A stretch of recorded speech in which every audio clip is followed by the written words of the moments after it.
9 বছর পর ফের শুরু হলো এসএসসি পরীক্ষা। জোরদার নিরাপত্তা পরীক্ষা কেন্দ্রগুলোতে। দীর্ঘ প্রতীক্ষার অবসান, অবশেষে 9 বছর পর ফের শুরু হলো পশ্চিমবঙ্গ স্কুল সার্ভিস কমিশনের নবম দশম শ্রেণীর শিক্ষক নিয়োগের পরীক্ষা। শেষবার এই পরীক্ষা হয়েছিল 2016 সালে। তারপর প্রায় এক দশক পার হয়ে ফের 2025 সালে অনুষ্ঠিত হচ্ছে এই পরীক্ষা। শনিবার সকাল থেকে রাজ্যের বিভিন্ন স্কুল কলেজের সামনে ভিড় জমতে দেখা যায় পরীক্ষার্থীদের। প্রতিটি কেন্দ্রে অ্যাডমিট কার্ড যাচাই করে পরীক্ষার্থীদের প্রবেশ করতে দেওয়া হয়। নিরাপত্তা খাতে নেওয়া হয়েছে বিশেষ ব্যবস্থা। প্রবেশ পথে মেটাল ডিটেক্টর দিয়ে প্রত্যেককে তল্লাশি চালানো হচ্ছে। বীরভূমে মোট 28টি কেন্দ্রে নেওয়া হয়েছে। সমস্ত জায়গাতেই কড়া নিরাপত্তার ব্যবস্থা করা হয়েছে বীরভূম প্রশাসনের তরফ থেকে।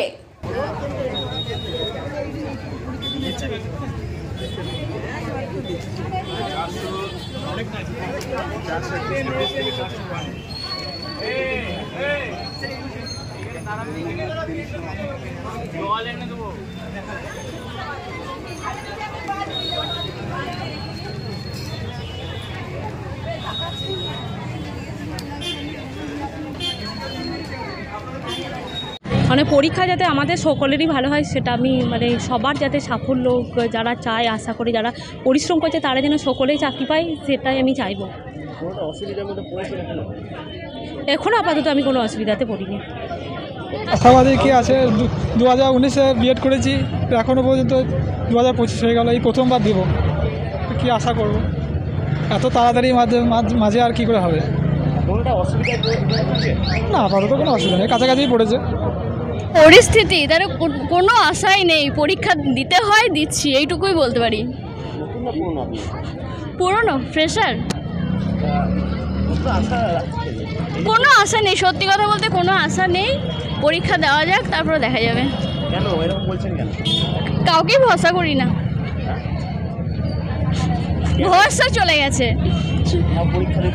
হ্যাঁ, একদম তাই, পরীক্ষা দিতে হবে, তাই পরীক্ষা দিচ্ছি। লাভপুর। জয়িতা ঘোষ। পরীক্ষা হচ্ছে, একটা তো আশা আশা ছেড়েই দিয়েছিলাম যে পরীক্ষা হবে না, হচ্ছে, ভালো লাগছে। যদি স্বচ্ছ নিয়োগ হয় তাহলে আরও ভালো লাগবে, আর নিয়োগের মধ্যে কোনো অস্বচ্ছতা থাকলে সেটা ভীষণই খারাপ লাগবে। আশা করছি স্বচ্ছ নিয়োগ হবে, এই আশাতে আছি। যাই হোক, দেখা যাক স্বচ্ছ নিয়োগ হয় কি না। আমি নতুন, ফার্স্ট টাইম দিচ্ছি এসএসসি পরীক্ষা। আমার 2019-এ কমপ্লিট হয়ে গেছে সব কিছু, কিন্তু 19 থেকে এই কয়েক বছর তো পরীক্ষা হয়নি। এই বছর প্রথম দিচ্ছি, ফার্স্ট ক্যান্ডিডেট। দেখা যায়, আশা রাখছি, আমি নিজের উপর ভরসা করি যে হ্যাঁ আমি পারবো, কিন্তু এরপর বাকিটা তো সরকারের হাতে। জানি না ওনারা কি করবেন। আমি এসেছি লাভপুর, বীরভূম, তার শঙ্করের জন্মস্থান লাভপুর, ওখান থেকে এসেছি। নন্দিতা মণ্ডল।